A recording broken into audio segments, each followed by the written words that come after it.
ದಿನಗಳಿಂದ ಸಾಕಷ್ಟು ಚರ್ಚೆಗೆ ಗ್ರಾಸವಾಗಿದ್ದ ವೀರಶೈವ ಲಿಂಗಾಯತ ಬೇರೆ ಬೇರೆ ಎಂಬ ವಿಚಾರ ಈಗ ಮತ್ತೆ ಮುನ್ನೆಲೆಗೆ ಬಂದಿದೆ.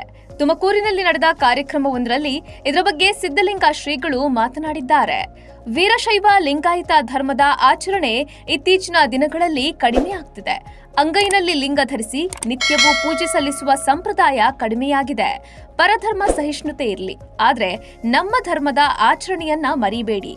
ಯಾರು ಲಿಂಗಧಾರಣೆ ಮಾಡಿಕೊಂಡಿಲ್ವೋ ಅವರಿಗೆ ಸೇವಾದೀಕ್ಷೆ ಮಾಡೋದ್ರಲ್ಲಿ ಅರ್ಥವಿಲ್ಲ ಎಂದು ಸಿದ್ಧಗಂಗಾ ಮಠ ಸಿದ್ಧಲಿಂಗ ಸ್ವಾಮೀಜಿಗಳು ತಮ್ಮ ಅಭಿಪ್ರಾಯವನ್ನ ವ್ಯಕ್ತಪಡಿಸಿದ್ದಾರೆ.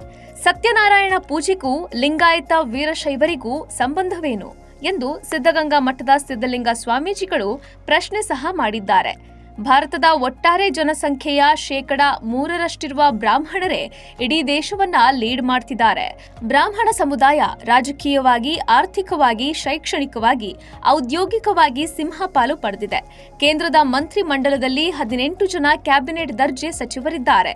ನಮ್ಮವರಿಗೆ ಇದುವರೆಗೂ ಕ್ಯಾಬಿನೆಟ್ ಸ್ಥಾನಮಾನ ಸಿಕ್ಕಿಲ್ಲ. IAS, IPS ರಾಜ್ಯಪಾಲರ ಹುದ್ದೆಗಳಲ್ಲಿ ಬ್ರಾಹ್ಮಣ ಸಮುದಾಯವೇ ಹೆಚ್ಚಿದೆ. ಇದಕ್ಕೆ ಸಂಘಟನೆಯ ಕೊರತೆಯೇ ಕಾರಣ ಎಂಬ ಅಭಿಪ್ರಾಯವು ಶ್ರೀಗಳಿದ್ದ ಈ ಕಾರ್ಯಕ್ರಮದಲ್ಲೇ ವ್ಯಕ್ತವಾಗಿದೆ. ಡಾಕ್ಟರ್ ಶ್ರೀ ಶಿವಕುಮಾರ ಸ್ವಾಮೀಜಿಗಳು ಹೇಳಿದಂತೆ ವೀರಶೈವ ಲಿಂಗಾಯತ ಬೇರೆ ಬೇರೆ ಅಲ್ಲ, ಎರಡೂ ಒಂದೇ.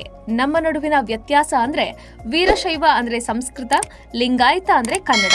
ಜಾಗತಿಕ ಲಿಂಗಾಯತ ಮಹಾಸಭಾದವರು ನಮ್ಮನ್ನ ಏನೇ ಟೀಕಿಸಿದ್ರೂ ಅದಕ್ಕೆ ತಲೆ ಕೆಡಿಸಿಕೊಳ್ಳೋದು ಬೇಡ ಅಂತ ಶಂಕರ್ ಬಿದರಿಯವರು ಇದೇ ಸಂದರ್ಭದಲ್ಲಿ ತಮ್ಮ ಅಭಿಪ್ರಾಯವನ್ನ ವ್ಯಕ್ತಪಡಿಸಿದ್ದಾರೆ. ಲೇಟೆಸ್ಟ್ ಹಾಗೂ ಇಂಟ್ರೆಸ್ಟಿಂಗ್ ಸುದ್ದಿಗಳಿಗಾಗಿ ಬಾಸ್ ಟಿವಿ ಕನ್ನಡ ಚಾನೆಲ್ನ ಸಬ್ಸ್ಕ್ರೈಬ್ ಮಾಡಿ. ಹಾಗೆಯೇ ಬೆಲ್ ಐಕಾನ್ ಪ್ರೆಸ್ ಮಾಡಿ. ಇದರ ಜೊತೆಗೆ ಫೇಸ್ಬುಕ್, ಇನ್ಸ್ಟಾಗ್ರಾಮ್, ಎಕ್ಸ್ ನಲ್ಲೂ ಮಿಸ್ ಮಾಡದೆ ಫಾಲೋ ಮಾಡಿ.